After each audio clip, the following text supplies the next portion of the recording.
गांव में राजा राम अपनी पत्नी कमला और बेटे आकाश के साथ रहा करता था। राजा राम के पास अपनी कोई खेती नहीं थी। राजा राम सब्जी बेचने का काम करता था। उस गांव में शहर से एक सेठ अक्सर आता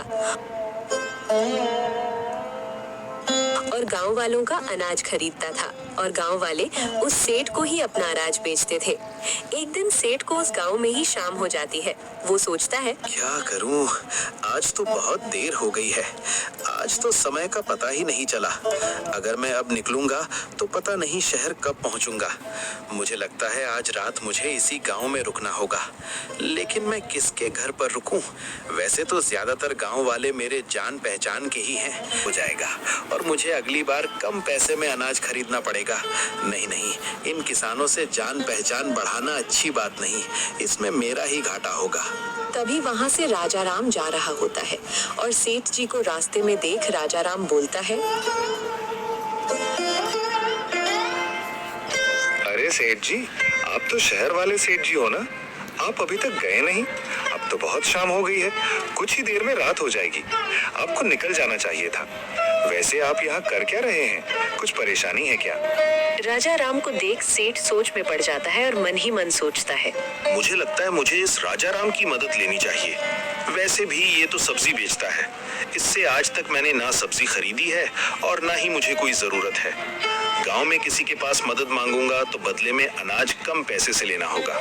लेकिन अगर इससे मदद मांगूंगा तो इसके बदले में ये कुछ नहीं मांगेगा, क्योंकि इसकी खेती तो है ही नहीं। तो ये मुझे अनाज कहाँ से बेचेगा? अच्छा मौका मिला है, इसके घर ठहर जाता हूँ। मेरा आज का काम निकल जाएगा और रहने का बंदोबस्त भी हो जाएगा। हाँ राजा राम, देखो ना शाम हो गई है। मैं वही सोच रहा था कि आज रात मुझे इसी गांव में रुक जाना चाहिए। इतनी रात गए यहाँ से निकलना मुझे सही नहीं लग रहा, क्योंकि मेरे पास कुछ धन भी है। रात गए रास्ते में पता नहीं कोई चोर मिल गए तो इसलिए मैं सोच रहा था कि यहीं रुक जाऊं। लेकिन मुझे समझ नहीं आ रहा कि मैं किससे मदद मांगूं, किसके घर पर रुकूं।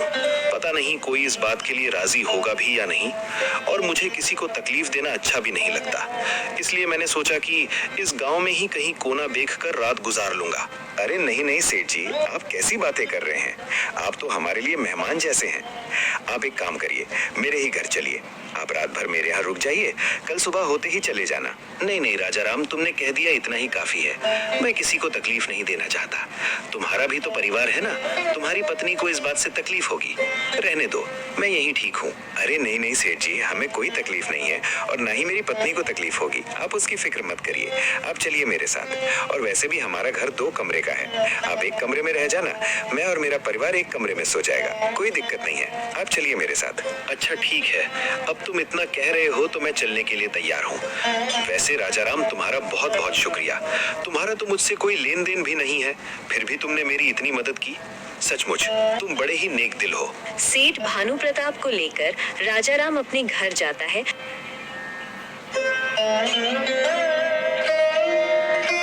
और अपनी पत्नी को सारी बातें बताता है। जी ठीक है, कोई बात नहीं, आज की रात की ही बात है ना। वैसे भी रात में बाहर रुकना भी सही नहीं है। आपने ठीक किया। वैसे मैं खाना बनाने जा ही रही थी, उनके लिए भी बना देती हूँ। वो अभी तो भूखे ही होंगे ना। हाँ कमला, उनके लिए भी खाना बना दो। कमला खाना बनाने लगती है। फिर सभी लोग बैठकर खाना खाते हैं। खाना खाने के बाद सेठ भानु प्रताप एक कमरे में बड़े आराम से सो जाता है।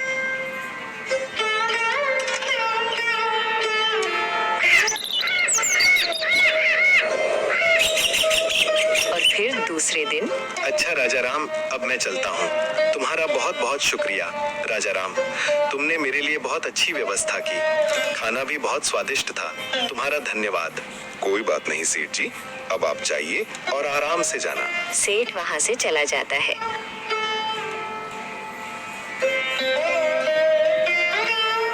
और फिर ऐसे ही कई दिन गुजर जाते हैं।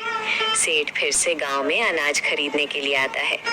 उस दिन भी उसे शाम हो जाती है, तो सेठ सोचता है, एक काम करता हूँ, राजा राम के घर ही चला जाता हूँ। मुफ्त का खाना भी मिल जाता है और रात भर रहने का भी इंतजाम हो जाता है। कल सुबह चला जाऊंगा और वैसे भी राजा राम मुझे मना नहीं करेगा। यही सोचकर सेठ राजा राम के पास जाता है और उसे बोलता है, राजा राम, मुझे आज देरी हो गई है, क्या क्या मैं आज रात के लिए तुम्हारे घर रुक सकता हूँ? हाँ हाँ सेठ जी, क्यों नहीं, आप रुक सकते हैं। आइए ना, भीतर आइए, बाहर क्यों खड़े हैं। उस दिन भी कमला सेठ के लिए खाना बनाती है और सेठ खाना खाकर बड़े ही आराम से सो जाता है और दूसरे दिन निकल जाता है। ऐसे ही दिन गुजरते चले जाते हैं और ये सिलसिला ऐसे ही चलने लगता है। अब भानु प्रताप ने अपने रहने का ठिकाना राजाराम के घर को ही बना लिया था। अब तो वो सीधे सीधे राजाराम के घर जाने लगा। एक दिन ऐसे ही भानु प्रताप राजाराम के घर आकर बोलता है, अरे राजाराम, बहुत तेज भूख लगी है, अपनी पत्नी से कहकर मेरे लिए खाना बनवा दो। जी सेठ जी, मैं अभी कहता हूँ।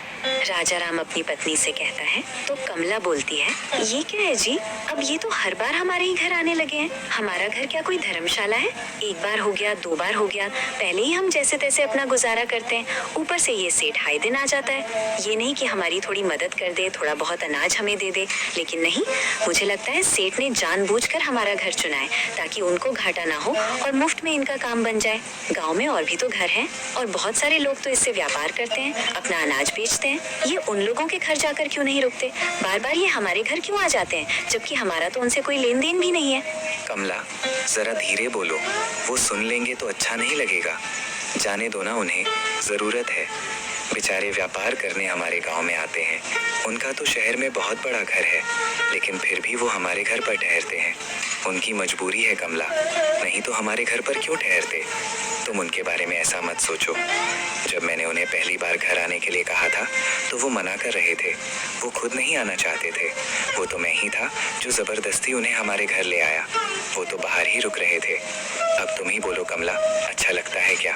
आप भी ना बाहर रुक रहे थे तो रुकने देते। वो कौन सा आपके रिश्ते में है जो बार बार उन्हें घर पर लेकर आते हो? और अब तो वो पूछना भी जरूरी नहीं समझते, सीधे सीधे आ जाते हैं जैसा कि उनका ही घर है। ये तो कोई बात नहीं हुई। छोड़ो ना कमला, वो कौन सा रोज रोज हमारे घर आते हैं। कभी कभी देर हो जाती है तो आ जाते हैं। आप भी क्या बोले जा रहे हो? कितने दिन हो गए वो हमारे घर न जाने कितनी बार आ चुके हैं। अब ये तो हमेशा का ही हो गया है। आपसे कुछ भी बोलने का कोई फायदा नहीं। आप तो अपनी ही चलाएंगे ना। जाइए, आप बाहर जाकर उनके पास बैठिए। कमला खाना बनाने लगती है। उसके बाद वो सेठ खाना खाकर फिर से आराम से सो जाता है और सुबह होते ही निकल जाता है। एक दिन कमला अपने पति से कहती है, सुनिए जी, हमें हमारे भविष्य के बारे में सोचना चाहिए, आकाश के बारे में सोचना चाहिए। सब्जी बेचकर हमें कितना कम मुनाफा होता है। गांव में तो लोग सब्जियां खरीदते ही नहीं हैं, बिल्कुल ना के बराबर सब्जियां खरीदते हैं। इतने पैसे से हमारा गुजारा भी नहीं हो पाता। आपको नहीं लगता आपको कुछ और सोचना चाहिए? तुम सही कह रही हो कमला, लेकिन मैं और कौन सा काम करूं? हमारे पास जमीन भी तो नहीं है। अगर होती तो मैं खेती ही कर लेता। माना कि हमारे पास जमीन नहीं है, लेकिन दिमाग तो है ना। आप गांव में सब्जियां बेचते हैं, इससे अच्छा आप शहर जाकर सब्जियां बेचिए, क्योंकि आप उस जगह सब्जियां बेच रहे हैं जहां लोगों को जरूरत भी नहीं है। गांव के लोग तो सब्जियां बहुत कम खरीदते हैं, लेकिन शहर में लोगों को अक्सर सब्जी की जरूरत होती है। शहर के लोग रोज सब्जियां खरीदते हैं, तो मुझे लगता है अगर आप शहर जाकर सब्जियां बेचेंगे तो हमारा मुनाफा ज्यादा होगा और शहर में दाम भी बहुत अच्छा मिलता है। और आप उन्हें ताज़ा सब्जियां देंगे तो देख लेना, हमारी सब्जी का व्यापार बहुत अच्छे से चलने लगेगा। अगर हमें ज्यादा मुनाफा चाहिए तो यही करना होगा। हाँ कमला, तुम बिल्कुल सही कह रही हो। मैं शहर जाकर सब्जियां बेचता हूँ, लेकिन कमला शहर तो बहुत दूर है। अगर मैं सब्जियां बेचने शहर जाऊंगा तो मुझे कभी कभी आते आते तो बहुत वक्त हो जाएगा और इतनी रात में घर नहीं आ सकता। और शहर में तो कोई जान पहचान वाला भी नहीं है, मैं कहाँ रुकूंगा? जान पहचान वाला है ना, वो सेठ जी जो हमारे घर पर अक्सर आना जाना करते हैं, उनका घर तो वही है। आप एक काम कीजिए, आप सब्जियां बेचकर उन सेठ जी के घर रुक जाया करिए। और मैं ये भी देखना चाहती हूँ कि वो सेठ जी आपको अपने घर पर रुकने देते भी हैं या नहीं। हाँ कमला, तुमने सही कहा। वो सेठ जी तो शहर में ही रहते हैं, वो मुझे अपने घर पर जरूर रुकने देंगे। वैसे भी वो इतने दिनों से हमारे घर पर आ रहे हैं, तो वो मुझे क्यों मना करेंगे? आप बहुत भोले हो, आप लोगों को नहीं जानते। आप देख लेना, मुझे नहीं लगता कि वो आपको अपने घर पर रुकने देंगे। देख लेना, जरूर कोई ना कोई बहाना बनाकर आपको भगा देंगे। मैं लोगों को अच्छी तरह से जानती हूँ, लोग बहुत एहसान फरामोश होते हैं। जब उनको जरूरत थी तब वो मीठी मीठी बातें करके हमारे घर तो आ गए, लेकिन जब आपको जरूरत पड़ेगी तो वो आपके काम नहीं आएंगे। नहीं कमला, तुम गलत सोच रही हो। सेठ जी बहुत अच्छे हैं, उनके मन में ऐसा कुछ नहीं है। तुम देख लेना, अब जब मुझे जरूरत पड़ी है तो वो भी मेरी सहायता जरूर करेंगे। शहर जाकर मैं उन्हीं के घर रुकूंगा और मुझे पूरा यकीन है कि सेठ जी मुझे उनके घर पर रुकने के लिए जरूर कहेंगे और तो और मेरी खातिरदारी भी करेंगे, क्योंकि हमने भी उनकी खातिरदारी में कोई कमी नहीं रखी थी। देख लेते हैं कि आप सही निकलते हो या मैं। फिर दूसरे दिन राजा राम सब्जी लेकर शहर के लिए निकल पड़ता है और वहाँ सब्जियाँ बेचने लगता है। ताज़ा सब्जी होने के कारण उसकी बिक्री बहुत अच्छे से हो जाती है। उसकी सारी सब्जियाँ बिक जाती है। राजा राम ये देख बहुत खुश हो जाता है और सोचता है, कमला ने सही कहा था। अच्छा हो गया जो मैं शहर में सब्जियां बेचने आ गया। गांव में तो कोई सब्जियां खरीदता ही नहीं है, लेकिन सचमुच शहर के लोग तो बहुत सब्जियां खरीदते हैं। अब मैं ऐसे ही शहर आकर सब्जियां बेचूंगा, बहुत अच्छा मुनाफा होने लगेगा। लेकिन अब तो शाम होने को आई है, मुझे सेठ जी के घर जाना होगा। कल सुबह होते ही मैं निकल जाऊंगा। राजा राम सेठ भानु प्रताप के घर जाता है तो बाहर गेट पर खड़ा आदमी उसे रोकता है और बोलता है, कौन हो तुम? किससे मिलना है? मैं राजा राम हूँ, रामनगर से आया हूँ। मुझे सेठ जी से मिलना है। अच्छा, तुम बाहर ही रुको, मैं सेठ जी से पूछ कर आता हूँ। वो आदमी जाकर सेठ से बोलता है, सेठ जी, बाहर कोई आदमी आया है, बोल रहा था उसका नाम राजा राम है, उसे आपसे मिलना है, क्या उसे अंदर भेज दूं? अरे नहीं नहीं, मैं उसे अच्छी तरह से जानता हूँ, उसे अंदर भेजने की कोई जरूरत नहीं। तुम उसे जाकर कह दो मैं घर पर नहीं हूँ और मेरी पत्नी घर पर अकेली है, तो अंदर आने की कोई जरूरत नहीं है। उसे बाहर से ही भगा दो। वो आदमी जाकर राजा राम से कहता है, सुनो भाई, सेठ जी तुमसे नहीं मिलना चाहते, तुम्हें यहाँ से जाने के लिए कहा है। ऐसा नहीं हो सकता। एक काम करो, तुम उन्हें मेरा नाम बताओ और कहो ना कि मैं रामनगर से आया हूँ। वो मुझे अच्छी तरह से जानते हैं, वो अक्सर हमारे गांव आते हैं और मेरे घर पर ही ठहरते हैं। उनसे कहना कि मुझे उनकी जरूरत है, मैं आज रात उनके यहाँ रुकना चाहता हूँ। ठीक है, मैं एक बार फिर से बात करके आता हूँ। वो आदमी फिर से सेठ जी के पास जाकर बोलता है, सेठ जी, कोई रामनगर का राजा राम यहाँ रुकने के लिए पूछ रहा है, क्या करूँ? बेवकूफ कहीं के, तुम्हें एक बार में समझ नहीं आता क्या? मैंने तुम्हें कहा ना, उससे कह दो कि मैं घर पर नहीं हूँ। उसे बता दो यहाँ पर मैं ऐसे भूखे नंगे को अपने घर पर नहीं रख सकता। वो एक साधारण सा सब्जी बेचने वाला गरीब और भिखारी है, उसकी औकात नहीं है मेरे घर में पाँव रखने की। और क्या मेरा घर कोई धर्मशाला नहीं है जो मुंह उठाकर चला आया? उसे बाहर से ही भगा दो। उस आदमी को ये सुन बहुत बुरा लगता है और वो राजा राम से जाकर कहता है, सुनो भाई, सेठ जी ने मना कर दिया है, तुम यहाँ से चले जाओ। अरे ऐसे कैसे? तुम सेठ जी को ठीक से बता ही नहीं रहे हो कि मैं कौन हूँ। मैं कह रहा हूँ ना, मैं सेठ जी का करीबी हूँ। सेठ जी अक्सर मेरे घर पर रहते हैं। एक काम करो, तुम मुझे अंदर जाने दो, मैं सेठ जी से बात करता हूँ। नहीं रुको, तुम अंदर मत जाओ। देखो भाई, तुम इन बड़े लोगों को नहीं जानते, ये छोटे लोगों के मुंह नहीं लगते। भले ही ये तुम्हारे घर ठहरते होंगे, लेकिन अब वो तुम्हें अपने घर पे रुकवाना नहीं चाहते। दरअसल सेठ जी घर पर ही हैं, लेकिन उन्होंने मुझे ये कहा कि मैं तुमसे कह दूं कि वो घर पर नहीं है और उनकी पत्नी अकेली है। तुम्हें अभी भी समझ नहीं आ रहा कि वो जानबूझकर ये कह रहे हैं और उन्होंने मुझसे कहा कि मैं तुम्हें यहाँ से जाने के लिए कह दूं। इन बड़े लोगों की नज़र में हम जैसे छोटे लोगों की कोई औकात नहीं होती। वो अपना काम तो निकलवा लेते हैं, लेकिन जब हमारी बारी आती है तब अपना असली रंग दिखाते हैं। राजा राम को ये सब सुन बहुत बुरा लगता है, उसका दिल टूट जाता है। मेरी पत्नी सही कहती थी, मैंने ही उसकी बात नहीं मानी। मैं इन सेठ जी को समझ ही नहीं पाया। इतने बड़े शहर में मैं तो किसी को जानता तक नहीं। अब मैं कहाँ जाऊंगा, कहाँ रहूंगा, मेरे तो कुछ समझ नहीं आ रहा। फिक्र मत करो मेरे भाई, एक काम करो, मैं अभी घर ही जा रहा था, मेरे साथ मेरे घर चलो, आज की रात वहाँ काट लेना। फिक्र मत करो, मैं अकेला ही रहता हूँ, मेरे घर दूसरा कोई नहीं है। सुबह होते ही चले जाना और याद रखना, यहाँ कोई किसी का नहीं होता, सब लोग मतलबी होते हैं। इन बड़े लोगों पर कभी भरोसा मत करना। तुम्हारा बहुत बहुत धन्यवाद, तुम सच कह रहे हो, मैं आइंदा याद रखूंगा। राजा राम उस रात उसके घर पर ठहर जाता है और सुबह होते ही घर चला जाता है। घर जाने के बाद अपनी पत्नी को सारी सच्चाई बताता है। मैंने तो आपको उस दिन ही कहा था, आपने ही मेरी बात नहीं मानी। अब आने दीजिए उस सेठ को। उसे दरवाजे से ही ना भगाया तो मेरा भी नाम कमला नहीं। एहसान फरामोश कहीं का। इतने दिनों तक यहाँ मुफ्त में खाता रहा। हमने उसे अपना एक कमरा तक दे दिया था ताकि वो आराम से सो सके, उसे किसी बात की दिक्कत ना हो। और उसका शहर में इतना बड़ा घर होने के बावजूद उसके पास आपके लिए थोड़ी सी जगह तक नहीं थी। उसे जरा भी शर्म नहीं आई। जब आपको उसकी जरूरत पड़ी तो उसने झूठ बोलकर आपको वहाँ से भगा दिया। जाने दो कमला, उसे ऊपर वाला देखेगा। और हाँ कमला, आज के बाद मैं भी उसे यहाँ रुकने के लिए मना कर दूंगा। आने दो उसे। कुछ दिन ऐसे ही बीत जाते हैं।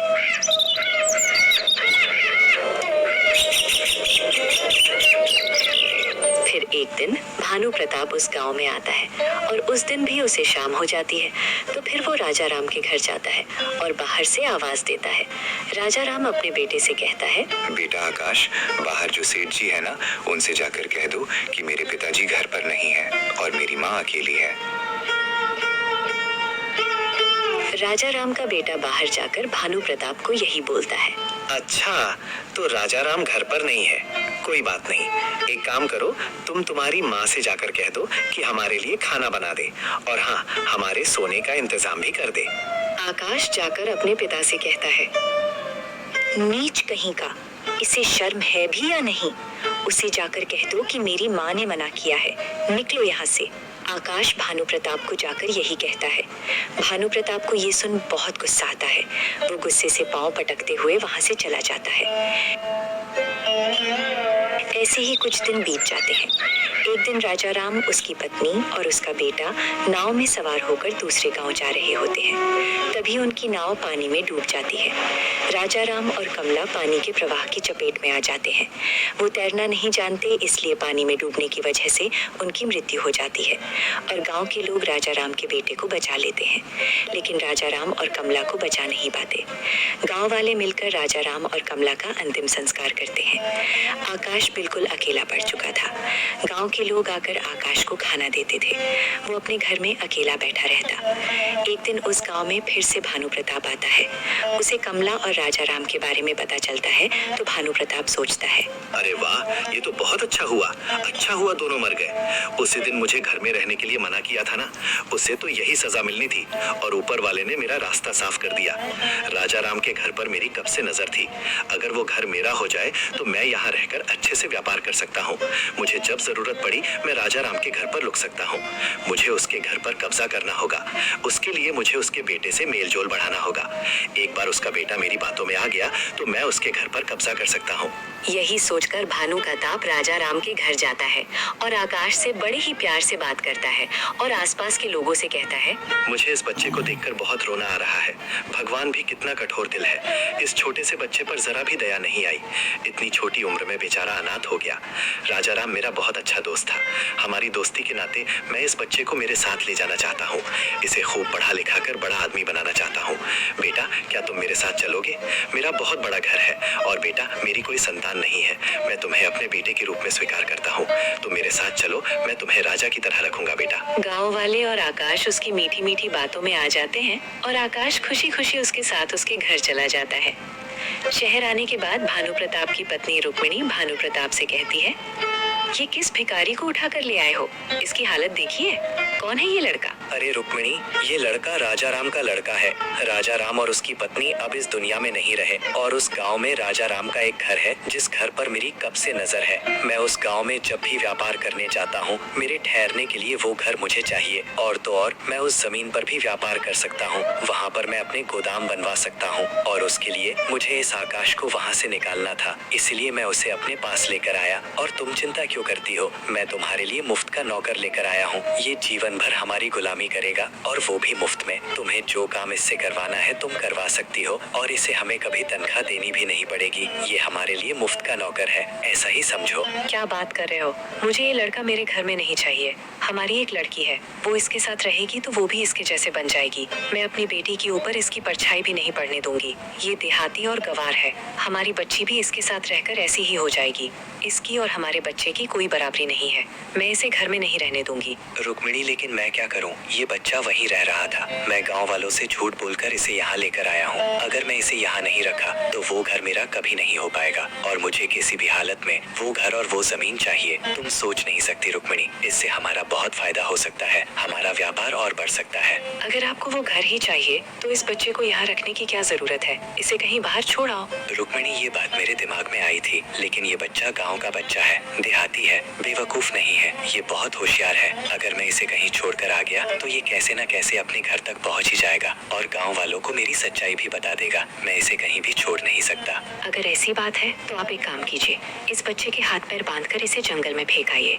वो अपने हाथ पैर खोलकर तो वहाँ से भाग नहीं सकता ना। और तो और जंगल में जंगली जानवर बहुत होते हैं, वो इसे जिंदा नहीं छोड़ेंगे, इसका काम तमाम कर देंगे। हाँ रुक्मिणी, तुम सही कह रही हो, मैं ऐसा ही करता हूँ। भानु प्रताप आकाश के पास जाकर उसे कहता है, बेटा आकाश, तुम्हें ना ननिहाल में तुम्हारी नानी बुला रही है, चलो मैं तुम्हें छोड़कर आता हूँ। आकाश अपनी नानी का नाम सुनकर बहुत खुश हो जाता है और खुशी खुशी सेठ जी के साथ जाने के लिए तैयार हो जाता है। सेठ जी उसे जंगल ले जाकर रस्सी से बांध देते हैं और उसे वहां छोड़कर वहां से निकल आते हैं। आकाश जोर जोर से रोने लगता है। तभी वहां पर शहर का सबसे बड़ा रईस आदमी शिव प्रसाद वहां से गुजर रहा होता है और आकाश की आवाज सुनकर इसके पास क्या पहुंचता है।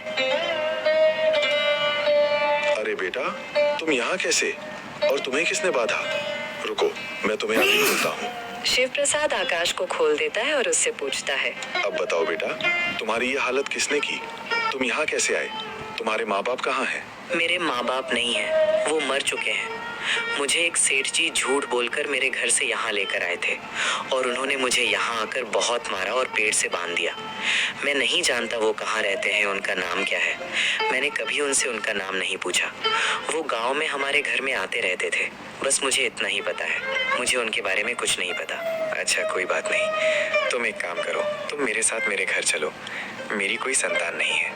तुम्हारी बातें सुनकर तो ऐसा लग रहा है मानो ईश्वर ने मेरी सुन ली। बेटा, मुझे एक संतान की ज़रूरत है। मेरे पास सब कुछ है बेटा, लेकिन मेरी कोई संतान नहीं है। मेरी पत्नी की भी यही इच्छा है कि हमारा भी एक बेटा हो, लेकिन बेटा हमारा बेटा हो पाना असंभव है। हम कभी माँ बाप नहीं बन सकते, वो तुम नहीं समझोगे बेटा। लेकिन मैं इतना जानता हूँ कि आज अगर तुम मिले हो तो इसके पीछे ज़रूर ईश्वर की कोई लीला है। वो भी यही चाहते हैं कि तुम हमारे साथ हमारा बेटा बनकर रहो। नहीं सेठ जी, मैं आपके साथ नहीं आऊँगा। वो सेठ जी भी मुझे यही बोलकर घर ले गए थे कि बेटा बनाऊंगा, और घर पर जाकर देखा तो उनकी एक बेटी पहले से थी। उन्होंने गांव में झूठ बोला कि उनकी कोई संतान नहीं है। आप भी झूठ बोल रहे हो, आप भी घर ले जाकर मुझे मारोगे और मुझे कहीं फेंक दोगे। मैं आपके साथ नहीं आऊँगा। अगर मुझे तुम्हें मारना ही था तो मैं यहाँ आकर तुम्हें खोलता नहीं ना। तुम डरो मत बेटा, मैं उसके जैसा नहीं हूँ। तुम एक बार मेरे घर पर तो चलो, मैं तुमसे वादा करता हूँ मैं तुम पर कभी हाथ नहीं उठाऊंगा। मैं तुम्हें बहुत प्यार से रखूंगा। मेरा घर बहुत बड़ा है, तुम वहाँ चलकर तो देखो, तुम्हें बहुत खुशी होगी। तुम अपने सारे गम भूल जाओगे। चलो बेटा। आकाश शिव प्रसाद पर भरोसा कर लेता है और उसके घर चला जाता है। शिव प्रसाद की पत्नी पार्वती आकाश को देख बहुत खुश हो जाती है। देखो पार्वती, मैं किसे लेकर आया हूँ। आज से ये यहीं रहेगा। ये हमारा वारिस है, हमारा बेटा है। और शिव प्रसाद पार्वती को सारी बातें बताता है। पार्वती को आकाश के बारे में सुन बुरा तो लगता है, लेकिन वो बहुत खुश हो जाती है कि उसे उसका वारिस मिल चुका है। ईश्वर ने मेरी सुन ली। हमें तो कभी संतान नहीं हो सकती, लेकिन उस दिन हमारे घर जो बाबा आए थे, उन्होंने हमें कहा था कि हमें तो जीवन भर कभी संतान नहीं होगी, लेकिन बहुत जल्द हमें हमारा वारिस मिलेगा। मुझे लगता है वो इसी के बारे में बात कर रहे थे। हाँ पार्वती, मुझे भी यही लगता है। बेटा आकाश, तुम्हें ये घर कैसा लगा? तुम यहाँ पर हमारे साथ रहोगे ना? हाँ सेठ जी, ये घर बहुत अच्छा है, मुझे बहुत पसंद आया। मैं आपके साथ रहूंगा, आप बहुत अच्छे हो। तुम ये सेठ जी कहना बंद करो। आज से तुम हमारे बेटे हो। ये तुम्हारी माँ है और मैं तुम्हारा पिता। आज से तुम हमें सेठ और सेठानी नहीं कहोगे, माता पिता कहकर ही बुलाओगे। आकाश खुशी खुशी वहाँ रहने लगता है। सालों बीत जाते हैं और समय के साथ आकाश अब बड़ा हो चुका है। आकाश सालों बाद अपने गांव जाता है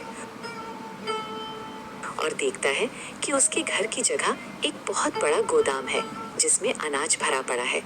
आकाश गांव के लोगों से पूछता है तो उसे पता चलता है कि वो किसी भानु प्रताप व्यापारी की जगह है।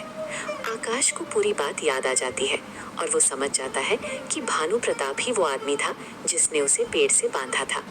आकाश घर जाकर शिव प्रसाद को ये सारी बातें बताता है। अच्छा, तो ये बात है। मैं उस भानु प्रताप को अच्छी तरह से जानता हूँ। बहुत ही घटिया आदमी है और एक नंबर का लालची आदमी है। तुम फिक्र मत करो, तुम उसे ऐसा सबक सिखाना कि वो जिंदगी भर याद रखे। उसे अपने व्यापार का बहुत घमंड है ना, तुम उसका घमंड चकनाचूर करोगे और उसका अहंकार तोड़ने का एक ही उपाय है। उसकी एक बेटी है, तुम उससे शादी कर लो और जब उसे पता चलेगा कि उसके पिता की सच्चाई क्या है, उसकी बेटी उससे नफरत करने लगेगी और कोई भी बाप अपनी औलाद की नफरत सह नहीं सकता। उसका घमंड और अहंकार उसी दिन चकनाचूर होगा जब उसकी खुद की औलाद उसका मुंह देखना भी पसंद नहीं करेगी। पिताजी, मैं उसकी बेटी से शादी कैसे करूंगा? मैं उसे जानता तक नहीं। अरे तुम फिक्र क्यों करते हो बेटा, तुम सेठ शिव प्रसाद के बेटे हो और वो भानु प्रताप एक नंबर का लालची आदमी है। जब हम उसके घर पर तुम्हारे लिए रिश्ता भेजेंगे तो वो लालची आदमी मना नहीं कर पाएगा। उसकी हमारे सामने मना करने की कोई हैसियत है ही नहीं। फिर सेठ शिव प्रसाद यही करता है। शिव प्रसाद आकाश को लेकर भानु प्रताप के घर जाता है और उसके बेटे के लिए शादी का प्रस्ताव रखता है। भानु प्रताप ये सुनकर खुशी से पागल हो जाता है और बोलता है, मुझे तो यकीन ही नहीं हो रहा कि आप मेरे घर पे आए हो। मैं बहुत भाग्यशाली हूँ कि मेरी बेटी को आप स्वीकार कर रहे हैं। मैंने तो कभी सोचा ही नहीं था कि इतने बड़े घर में मेरी बेटी का रिश्ता होगा। आपके सामने तो सच में मेरी कोई औकात नहीं है। मेरी बेटी बहुत नसीब वाली है जो आपके घर की बहू बनने वाली है। भानु प्रताप खुशी खुशी अपनी बेटी की शादी आकाश से कर देता है और शादी के बाद आकाश अपनी पत्नी को बहुत ही खुशी से और प्यार से रखता है, उसका दिल जीत लेता है।